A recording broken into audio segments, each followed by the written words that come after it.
تو آج ہم ایک دلچسپ ذریعے کا جائزہ لے رہی ہیں۔ یہ ایک یوٹیوب ویڈیو تجزیہ ہے جو پاکستان کے army chief general Asim Munir سے جڑے کچھ حالیہ مبینہ واقعات اور بیانات پہ بات کرتا ہے۔ جی خاص طور پر دو مقامات پہ توجہ ہے، ایک تو بیلجیم اور پھر ٹمپا، امریکہ۔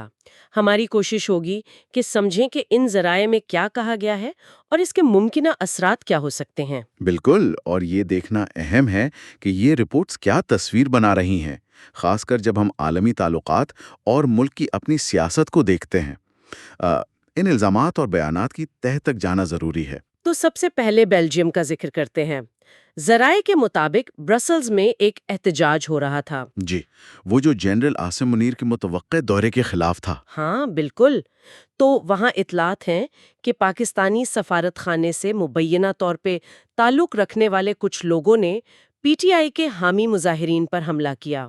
جی، اور جو تفصیلات سامنے آئیں ان کے مطابق تو ایک متاثرہ شخص نے پولیس میں ایف آئی آر کے لیے درخواست بھی دی ہے، جس میں مبینہ طور پر آرمی چیف کا نام بھی شامل کیا گیا ہے۔ اچھا، اگر یہ بات سچ ہے تو یہ ان کے بیلجیم کے دورے کے دوران قانونی مسئلہ بن سکتا تھا۔ ذریعے میں یہ بھی ذکر آیا ہے کہ ماضی میں بھی بیلجیم میں ایک اور فوجی شخصیت کے ساتھ کچھ ایسا ہی ہوا تھا۔ اچھا، چلیں یہ تو ہوئی بیلجیم کی بات، لیکن جو اصل آپ کہہ لیں تہلکہ خیز باتیں ذرائع نے رپورٹ کی ہیں وہ امریکہ میں ٹیمپا میں ایک ڈنر تقریب سے منسوب ہیں۔ جی، وہ دی پرنٹ اور دوسری رپورٹس جن کا ذکر ویڈیو میں ہے۔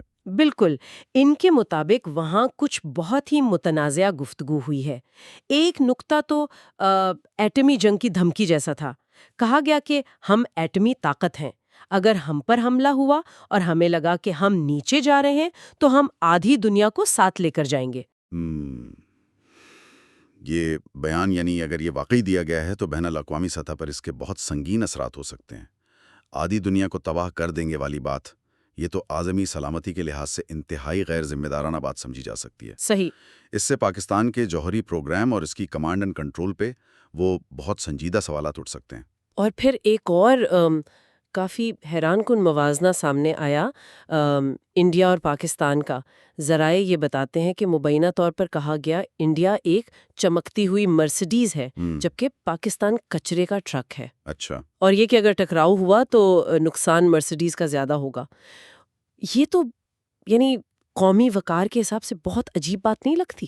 یقیناً ایسا موازنہ خاص طور پر اگر قیادت کی طرف سے آ رہا ہو تو یہ قومی مورال اور جو ملک کا بین الاقوامی امیج ہے دونوں کے لیے بہت نقصان دہ ہو سکتا ہے۔ سفارتی یا عوامی سطح پر اس قسم کی خود تنقیدی مثالیں وہ ملتی نہیں ہیں عام طور پر۔ صحیح۔ یہ سوچنے والی بات ہے کہ اس کے پیچھے کیا سوچ ہو سکتی ہے، کوئی حکمت عملی یا شاید کوئی مایوسی۔ اسی تقریر میں ذرائع کے مطابق 18ویں ترمیم پر بھی تنقید کی گئی ہے، اور یہ جملہ بھی مبینہ طور پہ کہا گیا کہ سیاست اتنی سنجیدہ ہے کہ اسے سیاستدانوں پر نہیں چھوڑا جا سکتا۔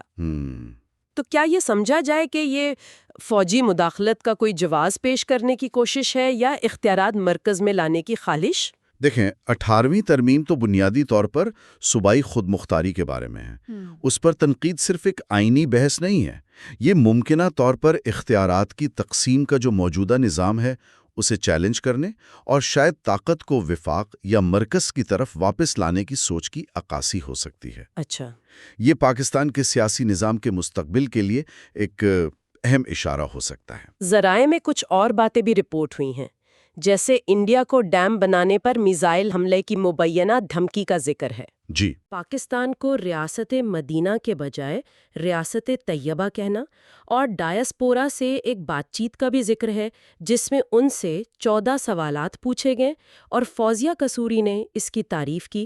تو اگر ان تمام رپورٹ شدہ پہلوؤں کو ہم ملا کر دیکھیں، یعنی یہ مبینہ جارحانہ بیانات، وہ خود تنقیدی موازنہ، فوجی کردار کا جواز، جمہوری ترمیم پر تنقید، تو ذرائع جو ہیں وہ ایک بہت ہی پیچیدہ قسم کی شخصیت کی تصویر بنا رہے ہیں۔ بالکل۔ انہیں بے وقت سخت گیر بھی دکھایا جا رہا ہے، خود اعتمادی میں کمی کا شکار بھی، مذہبی رجحان رکھنے والا بھی اور آمرانہ سوچ کا حامل بھی۔